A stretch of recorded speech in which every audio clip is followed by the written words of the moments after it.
Sugeng rawuh sedaya pemirsa Kitab Mawas Diri. Om Swastiastu, Namo Buddhaya, Salam Kebajikan. Dalam video kali ini saya akan membawakan sebuah pembahasan yang berjudul Sejarah Lengkap Kebo Iwa, seorang pahlawan yang rela gugur demi bersatunya Nusantara dalam ekspedisi Majapahit ke Bali. Semoga pembahasan kita kali ini dapat menjadi pengetahuan untuk kita semua. Dan tanpa berlama-lama lagi, langsung saja kita ke pembahasannya.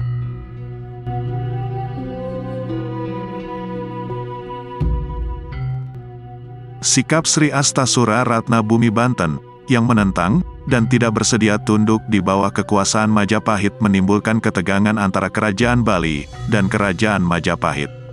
Dalam rapat yang diadakan oleh Ratu Tribhuwana Wijaya Tunggadewi dengan para menteri kerajaan, Pati Gajah Mada menyampaikan sindiran secara halus melalui seorang pendeta istana, Pendeta Purohita, yang bernama Dang Hyang Asmaranata. Ada suatu cerita yang menceritakan sorga yang rusak akibat ulah dari seorang manusia. Semua Gandharawa takut karena diserang oleh manusia yang bernama Werkodara. Ratu Tribhuwana Tunggadewi yang telah maklum akan maksud sindiran tersebut kemudian menjawab, "Sungguh benar katamu itu Mada, kalau tidak Batara Bayu lekas datang menasehati sang Werkodara, pastilah sorga itu hancur lebur keadaannya." Pendeta Purohita Dang Hyang Asmaranata kemudian menyampaikan pendapatnya, memang benar sabda Paduka, perihal yang tadi disebut Bima Swarga, karena sang Werkodara itu sungguh-sungguh teguh dan perwira. Atas saran kedua orang kepercayaannya tersebut, Ratu Tribhuwana Wijaya Tunggadewi kemudian memerintahkan kepada para menterinya, "Wahai paman-paman sekalian, kini ada yang kami anggap manusia yang bernama Werkodara, mengacau sorga, yakni Raja Bali. Beliau sekarang tidak mau menghiraukan perintah kita di sini. Oleh karena itu, marilah kita mencari Batara Bayu, untuk menasehati, atau menghukum Raja Bali itu." Demikianlah hasil rapat tersebut, yang memutuskan melaksanakan ekspedisi ke Pulau Bali, untuk menangkap Raja Sri Astasura Ratna Bumi Banten. Namun demikian, usaha untuk menundukkan Bali tidaklah mudah, karena Kerajaan Bali dikawal oleh Pati dan Menteri, yang memiliki kesaktian yang sangat tinggi, sehingga sulit ditaklukkan. Patih-patihnya yaitu, diantaranya Ki Pasung Grigis dan Ki Kebo Iwa. Rapat akhirnya memutuskan, bahwa sebelum Gajah Mada melakukan penyerangan ke Bali, maka Kebo Iwa, sebagai orang yang kuat dan sakti di Bali, harus disingkirkan terlebih dahulu.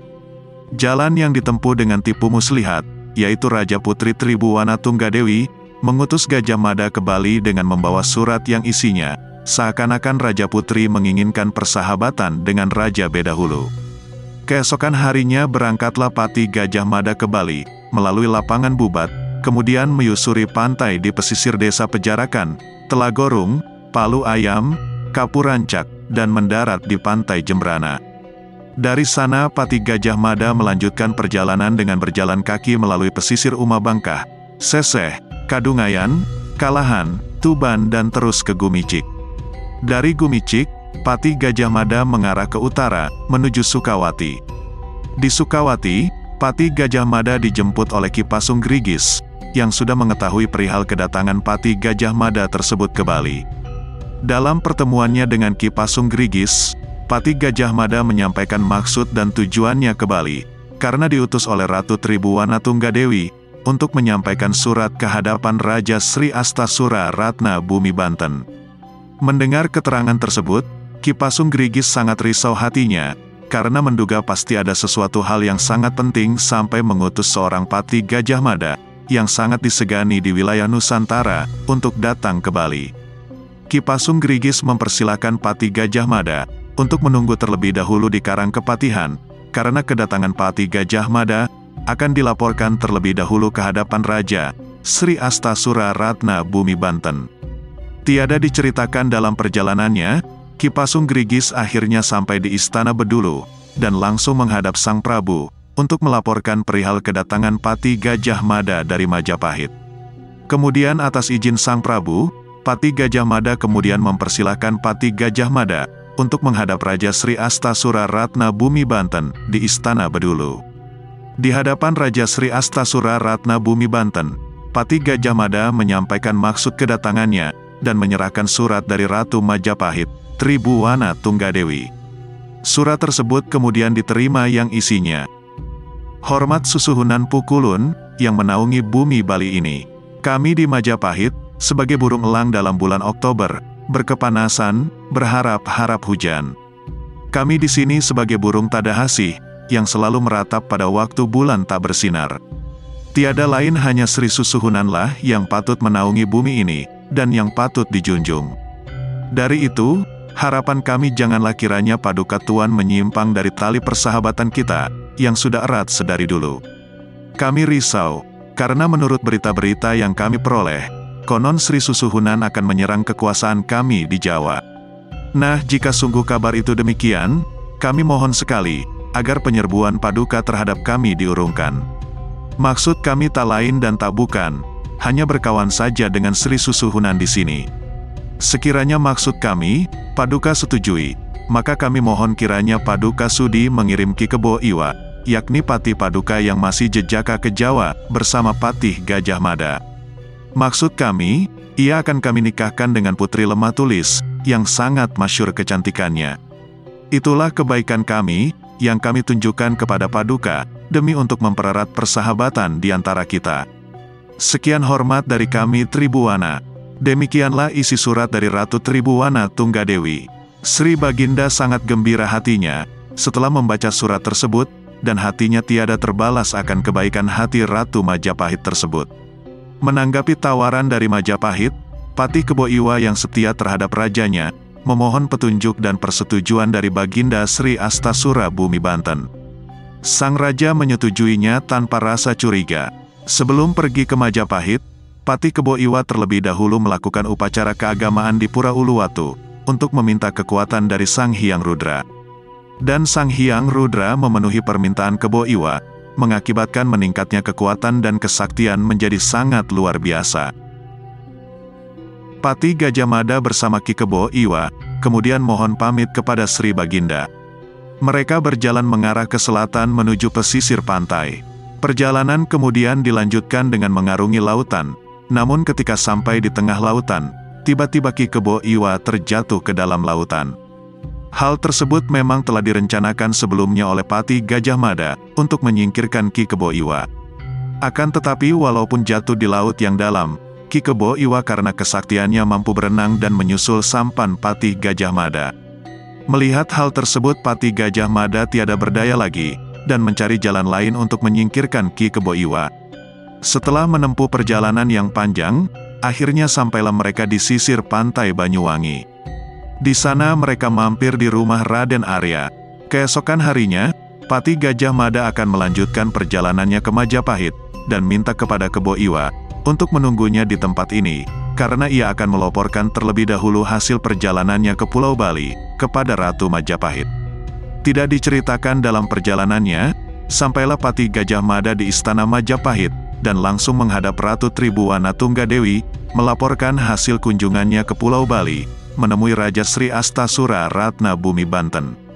Pati Gajah Mada juga melaporkan bahwa telah berhasil membawa Kebo Iwa kemari, dan sekarang telah menunggu di Banyuwangi, di rumah Raden Arya, serta berbagai upaya yang telah dilakukan untuk melenyapkan Kebo Iwa, namun selalu menemui kegagalan.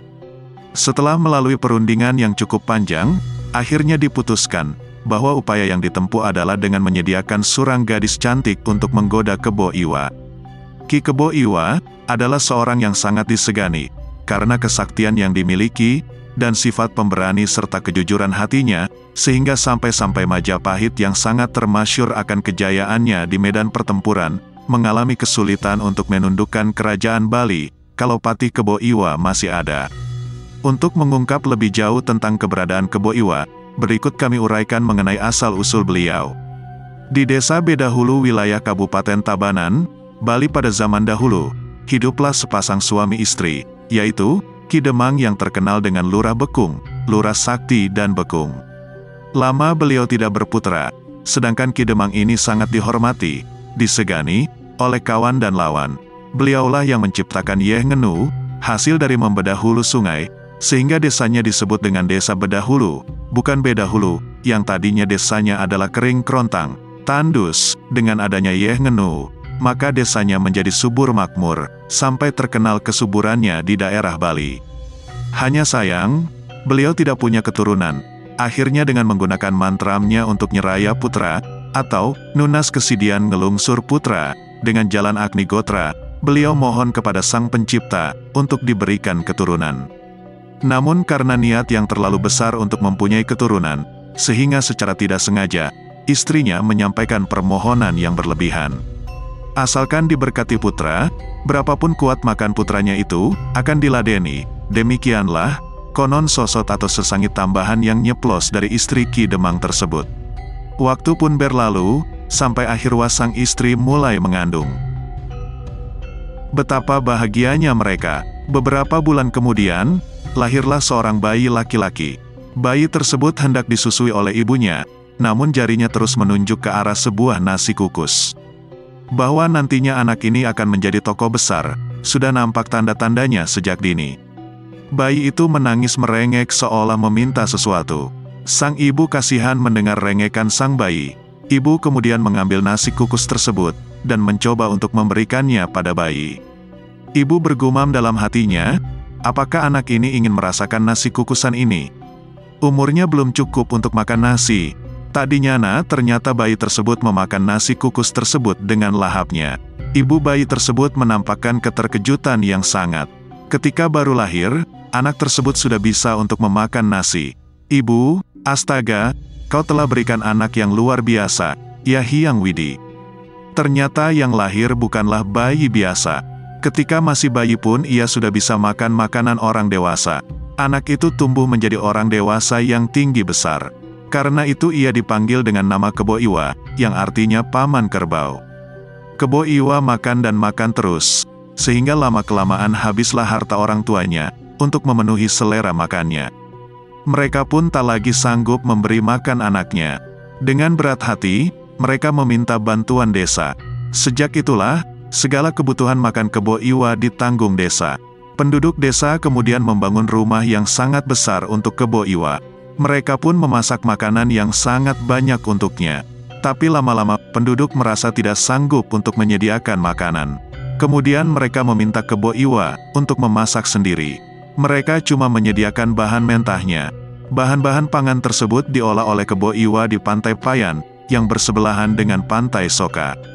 Danau Beratan merupakan tempat di mana Kebo Iwa biasanya membersihkan, walaupun jaraknya cukup jauh.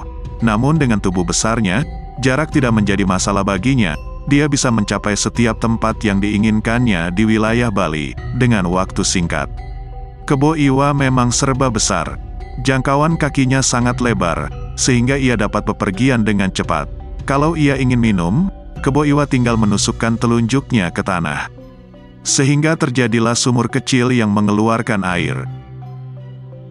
Walaupun terlahir dengan tubuh besar, namun Kebo Iwa adalah seorang pemuda dengan hati yang lurus. Suatu ketika, dalam perjalanannya pulang dari Danau Beratan, tampak segerombolan orang dewasa yang tidak berhati lurus. Dari kejauhan para warga desa merasa sangat cemas. Tampak seorang dari mereka tersita perhatiannya pada seorang gadis cantik. Laki-laki itu menggoda gadis ini dengan kasar. Gadis ini menjadi takut dan enggan berbicara. Laki-laki itu semakin bernafsu dan tangan-tangannya mulai melakukan tindakan yang tidak senonoh. Tiba-tiba Kebo Iwa muncul di belakang gerombolan tersebut, mencengkeram tangan salah seorang dari mereka. Nampak kegeraman terpancar dari wajahnya. Laki-laki itu menjerit kesakitan. Gerombolan itu sangat terkejut melihat Kebo Iwa yang begitu besar. Ketakutan nampak dari raut muka gerombolan tersebut. Gerombolan tersebut lari tunggang langgang. Demikianlah Kebo Iwa membalas jasa baik para warga desanya, dengan menjaga keamanan di mana dia tinggal. Tubuh yang besar sebagai karunia dari Sang Hyang Widi, dimanfaatkan dengan sangat baik dan benar oleh Kebo Iwa. Pada abad 11 Masehi, sebuah karya pahat yang sangat megah dan indah, dibuat di dinding Gunung Kawi, Tampak Siring. Kebo Iwa yang memahat dinding gunung dengan indahnya, hanya dengan menggunakan kuku dari jari tangannya saja. Karya pahat tersebut dibuat hanya dalam waktu semalam suntuk, menggunakan kuku dari jari tangan Kebo Iwa. Pahatan tersebut diperuntukkan memberikan penghormatan kepada Raja Udayana, Raja Anak Wungsu, Permaisuri dan Perdana Menteri Raja, yang disemayamkan di sana. Raja Anak Wungsu adalah raja yang berhasil mempersatukan Bali. Salah satu hal yang paling istimewa dari Kebo Iwa adalah kemampuannya untuk membuat sumur mata air. Kebo Iwa dengan segenap kekuatan menusukkan jari tangannya ke dalam tanah. Dengan kekuatan jari tangannya yang dahsyat, dia mampu mengadakan sebuah sumur mata air, hanya dengan menusukkan jari telunjuknya ke dalam tanah. Beragam kemampuan yang luar biasa tersebut, menyebabkan timbulnya daya tarik tersendiri dari pribadi seorang Kebo Iwa. Dan kekuatan luar biasa itu, menyebabkan seorang raja yang berkuasa keturunan terakhir dari dinasti Warmadewa, bernama Sri Astasura Bumi Banten, menginginkan Kebo Iwa untuk menjadi salah satu patihnya di wilayah Belah Batu, yang juga dikenal dengan sebutan Raja Bedahulu. Kebo Iwa diangkat menjadi patih kerajaan, dan saat itu, dia mengucapkan janji bahwa selama Kebo Iwa masih bernafas, Bali tidak akan pernah dikuasai. Pura Gunung Kawi Bali, yang konon dibuat oleh Kebo Iwa dengan dukungan dari patih Kebo Iwa yang luar biasa kuat, Sri Astasura Bumi Banten menyatakan bahwa kerajaannya tidak akan mau ditundukkan oleh kerajaan Majapahit yang berkehendak untuk menaklukkan kerajaan di Bali. Adapun kerajaan Majapahit waktu itu, dipimpin oleh Ratu Tribhuwana Tunggadewi, dengan patihnya yang paling terkenal dengan sumpah palapanya, sumpah untuk tidak menikmati kenikmatan dunia, bila seluruh wilayah Nusantara belum dipersatukan di bawah Panji Majapahit yang bernama Gajah Mada. Kembali ke awal cerita, di mana salah seorang krian diutus untuk menjemput Ki Kebo Iwa, yang ditinggal oleh Patih Gajah Mada di daerah Banyuwangi, berhasil menemui Ki Kebo Iwa, dan mengantarnya ke Istana Majapahit. Kedatangan Patih Kebo Iwa ke tanah Majapahit, menyebabkan para tentara, baik yang belum pernah melihatnya, maupun yang pernah takluk atas kekuatannya, menjadi terperangah, kagum, bercampur rasa ngeri dan waspada. Tentara Majapahit menampakkan ekspresi terkejut dan cemas. Arah pandang mereka terpusat ke satu tujuan yang sama. Beberapa di antara mereka nampak sedang berbisik pelan dengan teman yang berada di sebelahnya. Lihatlah ukuran tubuhnya. Luar biasa, mengerikan. Patih Gajah Mada menyambut kedatangan Patih Kebo Iwa. Salam, Patih yang tangguh. Selamat datang di kerajaan Majapahit. Patih Kebo Iwa yang menimpali salam dari Patih Gajah Mada. Kebo Iwa, terima kasih Patih. Kiranya Anda bersedia untuk langsung menjelaskan maksud dari Baginda Tribhuwana Tunggadewi yang meminta saya untuk datang ke Majapahit. Gajah Mada menjawab, seperti yang telah dikabarkan sebelumnya, Patih Kebo Iwa, Baginda Raja mengharapkan kedatangan Patih guna menjalin suatu tali persahabatan dengan kerajaan Bedahulu di Bali, dan juga berharap agar Patih bersedia menemui wanita terhormat pilihan Baginda, yang dirasa pantas untuk mendampingi seorang patih yang tangguh seperti Anda. Gajah Mada menarik nafas panjang, kemudian melanjutkan kata-katanya, akan tetapi sebelumnya, akan sangat berarti apabila patih kerajaan Kebo Iwa berkenan membuat sumur air di sana, yang nantinya akan dipersembahkan untuk wanita calon pendamping Anda. Lebih lagi, sumur itu nantinya juga akan dimanfaatkan oleh rakyat kerajaan Majapahit, yang saat ini sedang kekurangan air. Kiranya Patih berkenan mengabulkan permohonan ini. Patih Kebo Iwa memiliki jiwa besar dan lurus hatinya, akhirnya dia pun meluluskan permintaan tersebut. Nampak Patih Kebo Iwa yang sedang mempertimbangkan permintaan tersebut, kemudian memutuskan untuk memenuhi permintaan tersebut. Kebo Iwa berpikir sejenak, kemudian dia berkata, baiklah, biarlah kekuatanku ini kupergunakan untuk sesuatu yang menghadirkan berkat bagi orang banyak. Tanpa banyak cakap lagi, Patih Kebo Iwa segera melakukan aktivitasnya untuk menciptakan sebuah sumur air. Sebelum memulai pekerjaannya, tidak lupa Patih Kebo Iwa meminta pedoman dari Sang Hyang Widi. Kebo Iwa berucap dalam hati, ya Yang Kuasa, segala yang akan saya lakukan semoga menggambarkan kebesaran namamu. Kebo Iwa mulai menggali sumur di tempat yang telah ditunjuk. Dalam waktu yang cukup singkat, sumur telah tergali cukup dalam. Namun belum ada mata air yang keluar. Di atas lubang sumur yang digali oleh Patih Kebo Iwa, para prajurit Majapahit terlihat berkerumun. Nampak mereka memusatkan perhatian pada Patih Gajah Mada. Seakan mereka menantikan sesuatu perintah, tiba-tiba Gajah Mada berteriak, "Timbun dia dengan batu." Seketika itu juga, para prajurit menimbun kembali lubang sumur yang sedang dibuat, dengan Patih Kebo Iwa berada di dalamnya. Para prajurit menimbun lubang sumur dengan batu hasil galian itu sendiri. Nampak Kebo Iwa sangat terkejut, dan berusaha menahan jatuhnya batu. Dalam waktu yang singkat, lubang sumur itu pun tertutup rapat, mengubur seorang pahlawan besar di dalamnya. Patih Gajah Mada yang berbicara kepada para prajuritnya, "Gajah Mada, sungguh amat disayangkan seorang pahlawan besar seperti dia harus mengalami ini. Namun, hal ini terpaksa harus dilakukan, agar Nusantara ini dapat dipersatukan. Dengan ini kerajaan Bali akan menjadi bagian dari Majapahit." Tiba-tiba timbunan batu melesat ke segala penjuru, menghantam prajurit Majapahit. Terdengar teriakan membahana dari dalam sumur. Kebo Iwa berteriak, "Belum, Bali masih tetap merdeka, karena nafasku masih berhembus." Batu-batu yang ditimbunkan melesat kembali ke angkasa, dibarengi dengan teriakan prajurit Majapahit yang terhempas batu. Dari dalam sumur, keluarlah Patih Kebo Iwa, yang ternyata masih terlalu kuat untuk dikalahkan. Patih Gajah Mada terkejut, menyaksikan Patih Kebo Iwa yang masih perkasa, dan beranjak keluar dari lubang sumur. Kebo Iwa berucap, "Dan pembalasan adalah apa yang kutuntut dari sebuah pengkhianatan." Patih Kebo Iwa menyerang Patih Gajah Mada, kemarahan dan dendam mewarnai pertempuran. Akibat amarah dan dendam yang dirasakan oleh Patih Kebo Iwa, pertempuran berlangsung sengit selama beberapa waktu. Di sela-sela saling serang, Gajah Mada berteriak untuk memersatukan dan memperkuat Nusantara. "Segenap kerajaan hendaklah dipersatukan terlebih dahulu. Dan kau berdiri di garis yang salah sebagai seorang penghalang." Kesaktian Patih Kebo Iwa sungguh menyulitkan usaha Patih Gajah Mada untuk menundukkannya. Pertempuran antara keduanya masih berlangsung hebat, namun amarah dan dendam Patih Kebo Iwa mulai menyurut, dan rupanya Patih Kebo Iwa tengah bertempur seraya berpikir, dan apa yang tengah dipikirkan olehnya, membuat dia harus membuat keputusan yang sulit.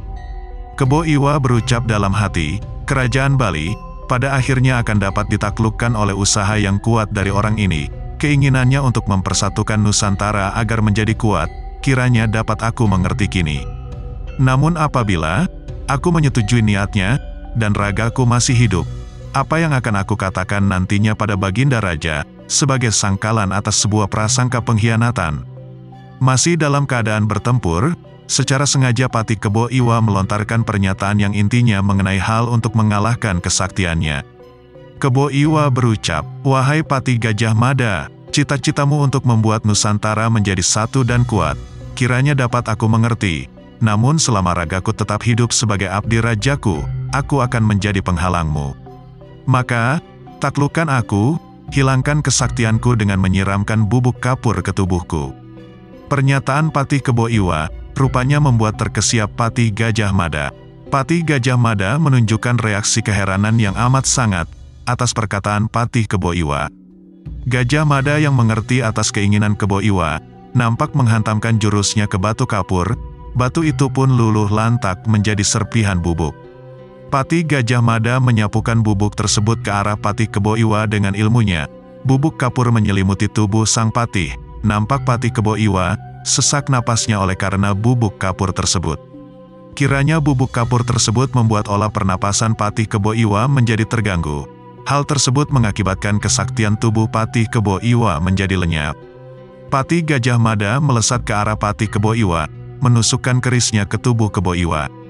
Dan sebelum kepergiannya, dengan sisa tenaga yang ada Patih Kebo Iwa mengutarakan apa yang ingin dikatakan untuk terakhir kali. Patih Kebo Iwa berkata, "Kiranya kematianku tidak sia-sia adanya, biarlah Nusantara yang kuat bersatu, hasil yang pantas atas harga hidupku." Patih Gajah Mada dengan raut muka sedih, memberikan jawaban atas perkataan Patih Kebo Iwa. Gajah Mada berkata, "Kepergianmu sebagai tokoh besar, akan terkenang dalam sejarah. Sejarah suatu Nusantara yang satu dan kuat." Tak lama setelah mendengar pernyataan tersebut, napas terakhir pun pergilah sudah, meninggalkan raga seorang patih tertangguh dalam sejarah Bali, dan Pertiwi pun meredup melepas kepergian salah satu putra terbaiknya. Kisah Kebo Iwa belakangan ini banyak dikaitkan dengan bencana lumpur, yaitu lumpur Sidoarjo. Karena konon disitulah tempatnya, Kebo Iwa diperdaya oleh Ki Pati Gajah Mada. Ketika perang tanding terjadi, Pati Gajah Mada sudah terjulur lidahnya keluar dipecik, atau cekuk oleh Kebo Iwa, yang pantang berperang menggunakan senjata. Mereka hanya memanfaatkan kekuatan yang ada pada dirinya. Ketika Ki Pati Gajah Mada sudah menjulur lidahnya keluar, tiba-tiba mendadak niatnya Kebo Iwa untuk menunda kematian Gajah Mada, dengan cara ingin tahu, mengapa Gajah Mada, seorang Mahapati yang begitu tersohor namanya, menghadapi Kebo Iwa seorang diri saja, mereka masih mempergunakan tipu daya atau pengindra jala, dengan cara mengubur Kebo Iwa dalam sumur hidup-hidup. Apakah begini strategi perang Majapahit yang terkenal tersebut?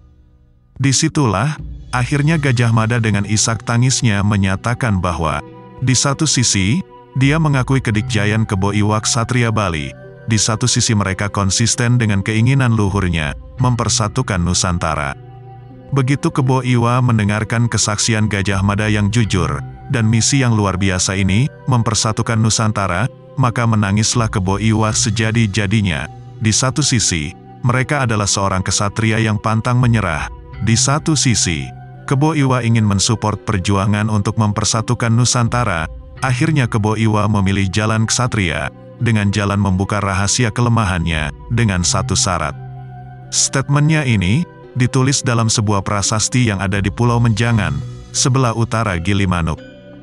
Dalam pura Gajah Mada dan Kebo Iwa, yang berbunyi, "Wahai Ki Pati Gajah Mada, ku persembahkan Pulau Bali ini kepadamu dengan utuh, demi sebuah cita-citamu yang luhur, mempersatukan Nusantara. Namun apabila Pulau Bali diperlakukan secara tidak adil, Majapahit harus bertanggung jawab.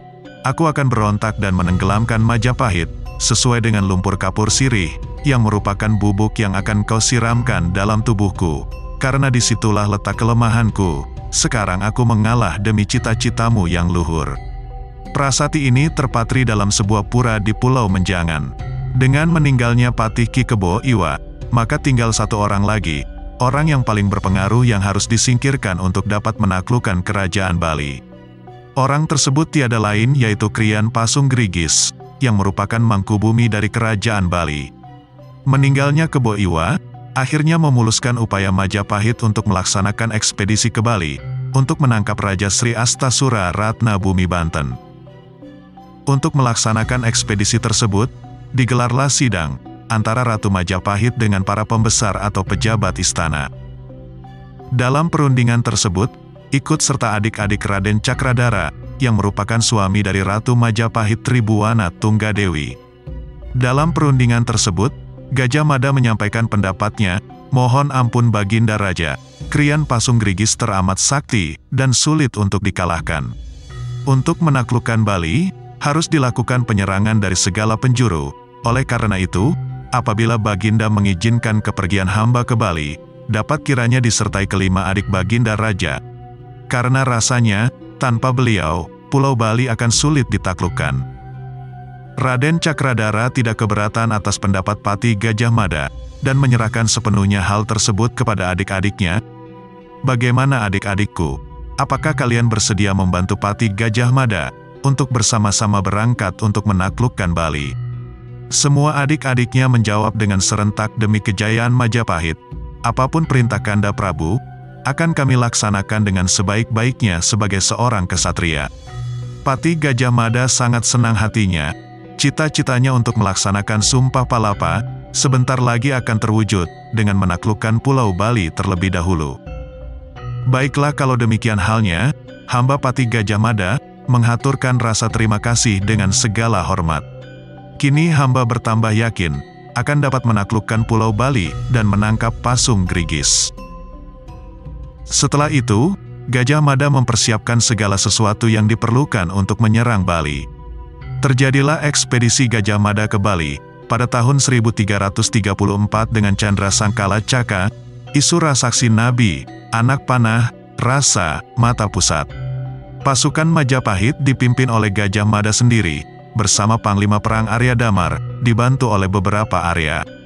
Setelah sampai di pantai Banyuwangi, tentara Majapahit berhenti sebentar, untuk mengatur siasat peperangan. Dari hasil perundingan tersebut diputuskan untuk menyerang Bali dari 3 arah yang berbeda sebagai berikut. 1.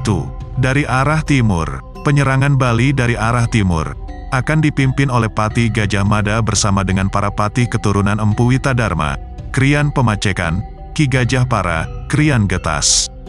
Akan mendarat di Toya Anyar. 2. Dari arah utara. Penyerangan Bali dari arah utara akan dipimpin oleh Arya Damar bersama dengan Arya Sentong, dan Arya Kutawaringin akan mendarat di Ularan 3. Dari arah selatan. Penyerangan Bali dari arah utara akan dipimpin oleh Arya Kenceng bersama dengan Arya Belok, Tanwikan. Arya Pengalasan dan Arya Kanuruhan akan mendarat di Pantai Kuta. Kita beralih ke suasana di Kerajaan Bali. Setelah mengetahui kematian Patih Kebo Iwa, Raja Sri Astasura Ratna Bumi Banten kemudian mengadakan rapat penting dengan para patih dan pejabat-pejabat kerajaan lainnya. Dalam pertemuan tersebut diputuskan bahwa Patih Amangkubumi Pasung Grigis menggantikan Kebo Iwa, mengorganisir pasukannya menentang Majapahit. Dalam rapat tersebut, seluruh hadirin sepakat mempertahankan Bali dan tidak mau tunduk kepada Majapahit. Setelah menyeberangi lautan, pasukan Majapahit akhirnya mendarat di Pulau Bali. Kedatangan prajurit Majapahit tersebut membuat Pulau Bali bagaikan bergetar. Rakyat Bali menjadi panik dan melaporkan hal tersebut kepada Pangeran Sri Madatama yang merupakan putra mahkota Kerajaan Bali serta kehadapan Raja Sri Astasura Ratna Bumi Banten. Setelah mendengar laporan tersebut, Raja Sri Astasura Ratna Bumi Banten kemudian mengutus putranya Pangeran Sri Madatama untuk menyelidiki kebenaran berita tersebut. Setelah memastikan kebenar berita tersebut, Krian Pasung Grigis beserta para patih lainnya segera punggawa menyiapkan pasukannya masing-masing dengan membagi pasukan menjadi 3, sesuai arah pengepungan pasukan dari Majapahit. Pertahanan di wilayah utara dijaga oleh Ki Pasung Grigis, Sibuan dan Krian Girikmana. Pertahanan di wilayah barat dijaga oleh Sri Madatama, Ki Tambyak, Ki Walum Gesingkat dan Ki Guduk Basur. Pertahanan di wilayah timur dijaga oleh Ki Tunjung Tutur, Kom Kopang dan Ki Tunjung Biru. Penyerangan ini mengakibatkan terjadinya pertempuran antara pasukan Gajah Mada dengan kerajaan Bedahulu. Diceritakan pasukan dari arah timur, yang dipimpin langsung oleh Patih Gajah Mada, sesuai kesepakatan, langsung membakar semak belukar di hutan, untuk memberi tanda kepada pasukan dari arah utara dan selatan, bahwa penyerangan akan segera dimulai. Akibat pembakaran hutan tersebut, membuat nyala api membumbung tinggi ke angkasa, sehingga dapat dilihat oleh para Arya, dari arah utara dan selatan. Dengan isyarat tersebut, dengan serentak para prajurit Majapahit melakukan penyerangan ke pusat kerajaan Bedahulu. Pasukan dari arah timur, dipimpin oleh Patih Gajah Mada, berhadapan langsung dengan pasukan Bedahulu, yang dipimpin oleh Ki Tunjung Tutur, yang berkedudukan di Toya Anyar, dan Ki Kopang, yang berkedudukan di Seraya. Pertempuran berjalan dengan dahsyatnya, saling terjang, dan masing-masing memperlihatkan kesaktian, kedikjayan serta kemahiran bertempur, sampai akhirnya pasukan Bedahulu dapat dipukul mundur oleh pasukan dari Majapahit, setelah Ki Tunjung Tutur dan Ki Kopang gugur dalam pertempuran. Pasukan yang masih tersisa akhirnya tercerai-berai, menyelamatkan hidupnya masing-masing. Dengan gugurnya kedua pemimpin pasukan tersebut, maka daerah Tejakula, Bondalem, Julah, Bangkah, Bukti, Sembiran, Tacun, Bontihing, Bila, Depaa, Dausa, Lateng, Tunjuk, Kepakisan, Selulung, Batur dan desa sekitar Bintang Danu dan bagian timur seperti Tongtongan, Marga 3, Ngis dan Tianyar, dapat dikuasai oleh prajurit Majapahit, di bawah pimpinan Patih Gajah Mada. Demikian pula pasukan di bawah pimpinan Krian Kepakisan, dan Krian Tumenggung, dapat menguasai desa Celukan Bawang, Banjar Aseman, Uma Anyar, Ye Anakan, Kalopaksa, Patemonularan, Unggahan, Gelagah, Kutul, Sepang, sekitar Sungai Ubeo, Ringdikit, Rangdu, Mayong, Pusuh, Lapuan, Kekeran, Belah Manukan, Kedis, Gesing, Banyuatis, Goblek, Cempaka, Kayu Putih, Munduk dan Baha. Pertempuran di Bali bagian utara juga tidak kalah serunya. Daerah Ularan dipertahankan oleh Ki Girikmana, diserang oleh pasukan dari Majapahit di bawah pimpinan Panglima Arya Damar.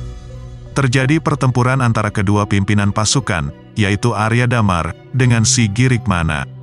Kedua pasukan yang tadinya bertempur, menghentikan pertempuran untuk menyaksikan perang tanding kedua tokoh tersebut. Dalam perang tanding yang berlangsung sangat seru tersebut, masing-masing menunjukkan kesaktiannya untuk secepatnya melumpuhkan musuhnya, sampai akhirnya Sigirikmana tidak mampu menandingi kesaktian Arya Damar, sehingga gugur dalam pertempuran sebagai kesatria sejati.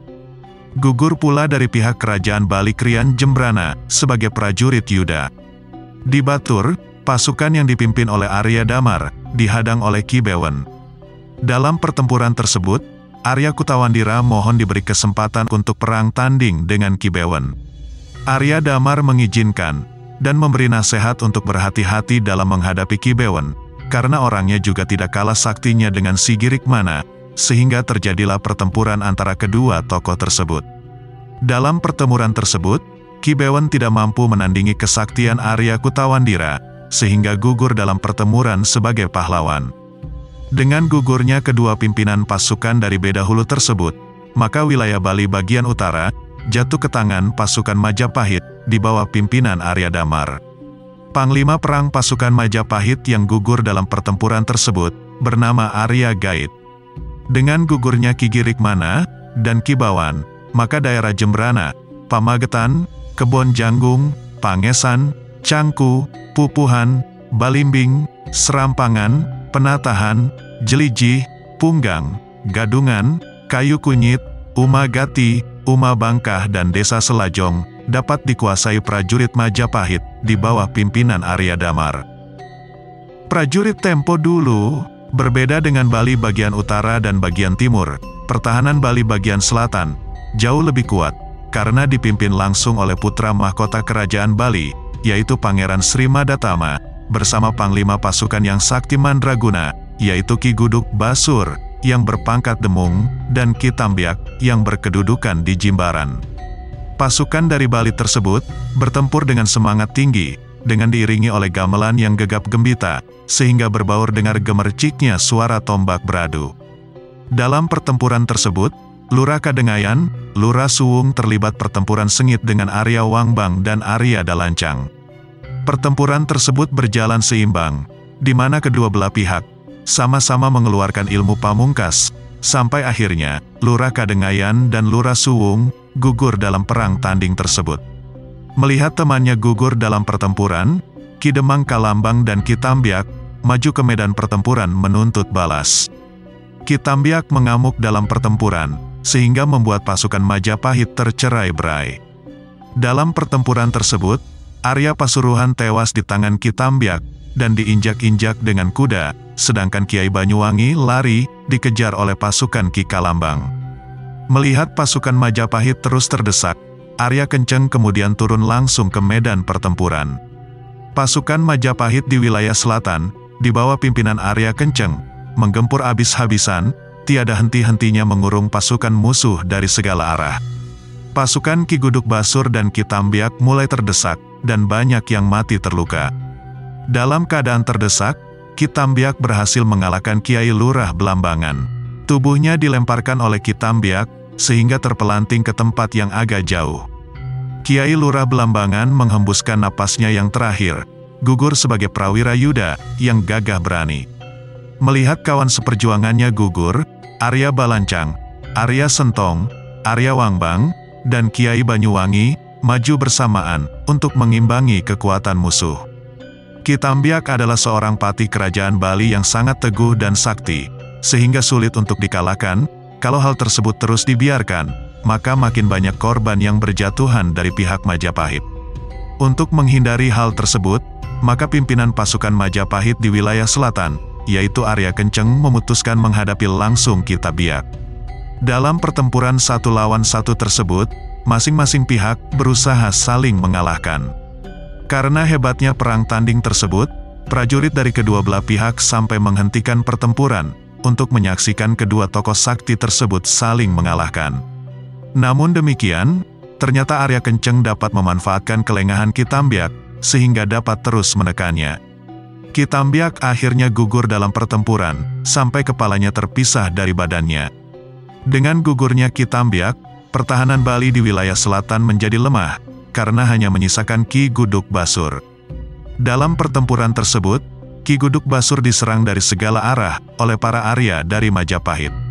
Namun Ki Guduk Basur ternyata mempunyai ilmu yang sangat tinggi, yaitu teguh, kebal oleh senjata apapun, sehingga para Arya mengalami kesulitan untuk mengalahkannya.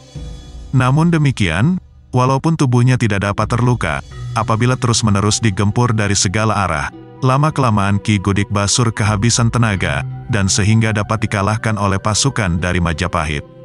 Dengan gugurnya Ki Guduk Basur dan Ki Tambyak, maka daerah Seseh, Tralangu, Padang Sambian, Kedonganan, Benua, Jimbaran, Kuta, Mimba, Suwung, Sesetan, Tuban, Renon, Batan Kendal, Sanur, Tanjung Bungkah, Kaba-Kaba, Kapal, Tanah Barak, Camagi, Munggu, Parerenan, Dukuh, Kemoning, Pandak, Kelahan, Pancoran, Babahan, Keliting, Cengkik dan Kerambitan dapat dikuasai oleh prajurit Majapahit di bawah pimpinan Arya Kenceng. Sisa-sisa Langkar Bedahulu yang masih tersisa setelah mengalami kekalahan dalam pertempuran, menyelamatkan diri, dan mengungsi ke daerah Songan, Kedisan, Abang, Pinggan, Munti, Bonyoh, Tarobayan, Serahi, Sukawana, Panarajon, Kintamani, Pludu, Manikleu, dan ada pula yang mengungsi ke daerah timur, seperti Culik, Tista, Margatiga, Muntik, Gat, Garbawana, Lokasarana, Garinten, Sekul Kuning, Puhan, Hulakan, Sibetan, Asti, Watuayang, Kadampai, Bantas, Turamben, Krucut, Datah, Watidawa, Kutabayam.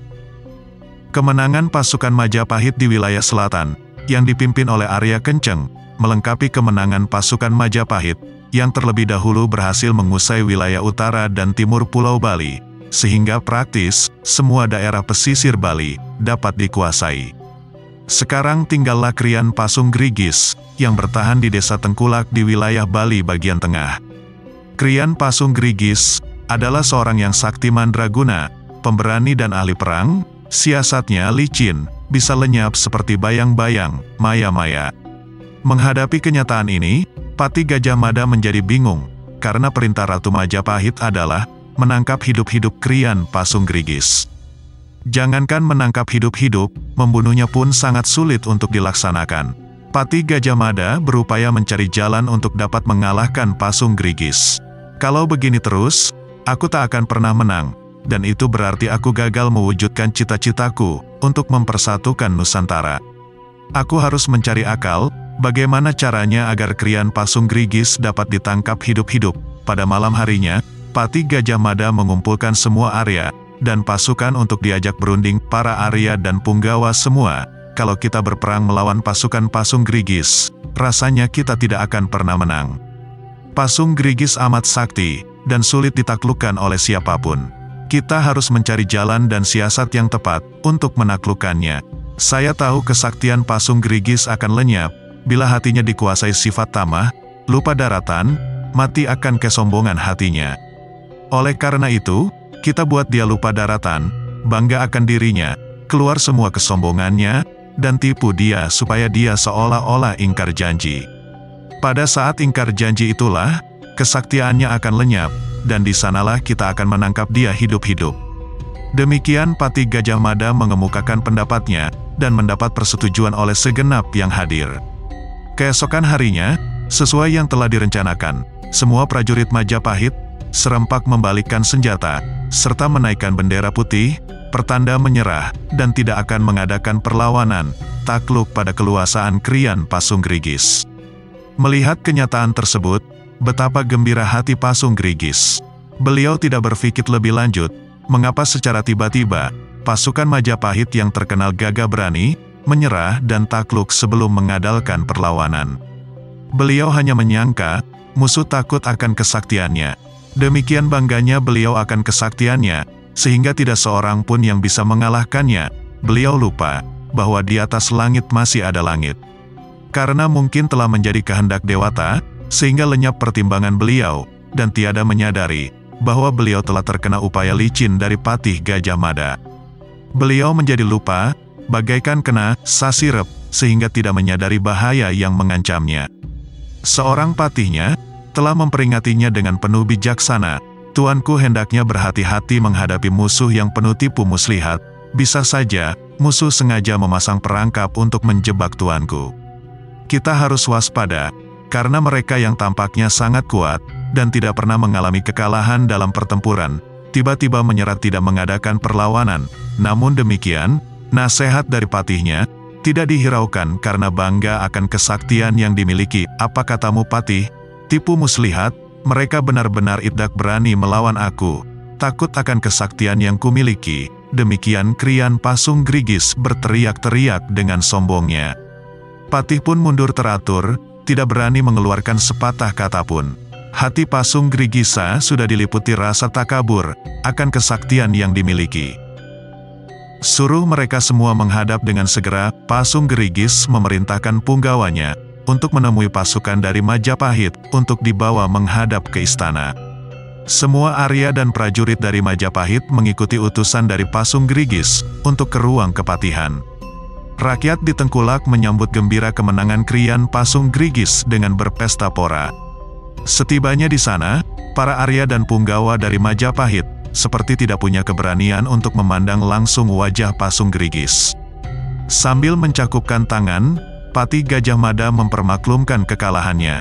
Kata Patih Gajah Mada, "Prajurit Gusti Patih sangat gagah berani, apalagi Gusti Patih juga teramat sakti. Tiada seorang pun di antara kami semua yang dapat mengalahkan Gusti Patih. Gusti memang benar-benar tiada tandingannya di dunia ini."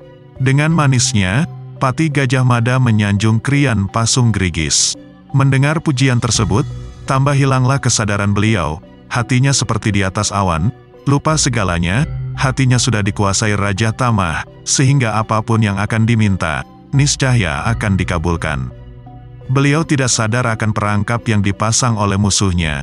"Ya, kalian semua telah tahu akan kesaktian yang aku miliki, maka lebih baik kalian menyerah saja." Dengan bujuk rayu yang manis dan pujian-pujian yang membuat Pasung Grigis menjadi lupa daratan. Patih Gajah Mada mulai memasang perangkapnya yang licin untuk membuat Pasung Grigis ingkar janji, sehingga kesaktian yang dimiliki akan lenyap selamanya. Karena itulah kelemahan dari Pasung Grigis yang dicari oleh Patih Gajah Mada. "Ampunilah permintaan hamba ke hadapan Gusti Patih, karena hamba mendengar kabar bahwa Gusti mempunyai seekor anjing yang cerdik, seekor anjing hitam yang menurut penuturan orang, mengerti akan bahasa manusia, seperti layaknya sifat manusia. Apabila Gusti berkenan, hamba mohon dipanggilkan anjing itu, dengan menjanjikan akan diberikan makanan. Hamba sangat ingin menyaksikan kecerdikan anjing itu." Demikianlah perangkap yang dipasang oleh Patih Gajah Mada. Dengan hati yang masih terbuai oleh sanjungan, Krian Pasung Grigis segera berteriak memanggil anjingnya, ingin memamerkan kepintaran anjingnya. Anjing hitam tersebut segera muncul, dengan membawa tempurung kelapa bundar di mulutnya, maksudnya supaya diberi makanan oleh majikannya. Setelah sampai di depan majikannya, anjing itu tampak bersunggut-sunggut, karena tidak diberi makanan oleh majikannya.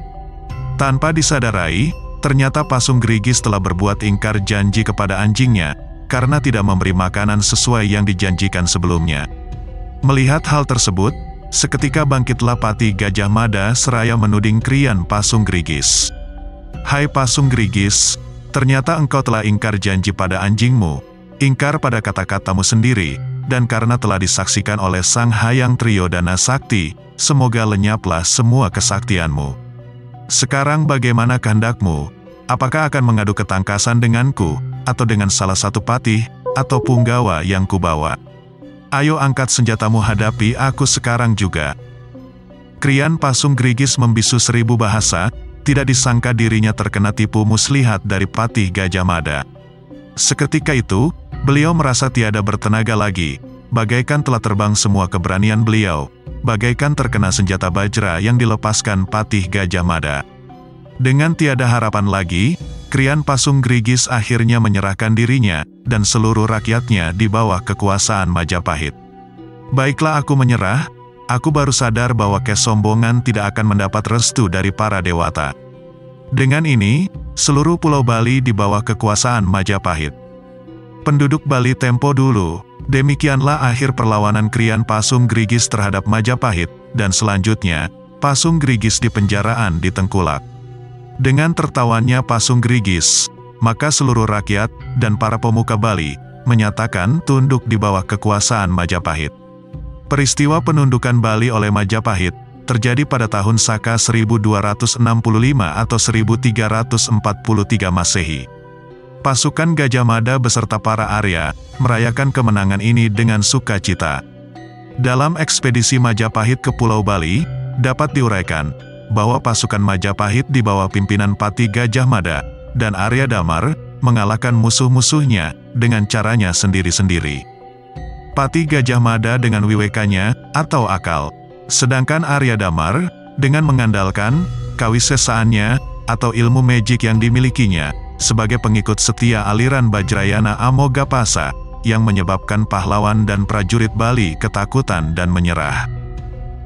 Dalam perayaan kemenangan tersebut, tiba-tiba muncullah utusan dari Ratu Majapahit Tribhuwana Tunggadewi yang bernama Kuda Pengasih, yang tiada lain merupakan ipar dari Pati Gajah Mada.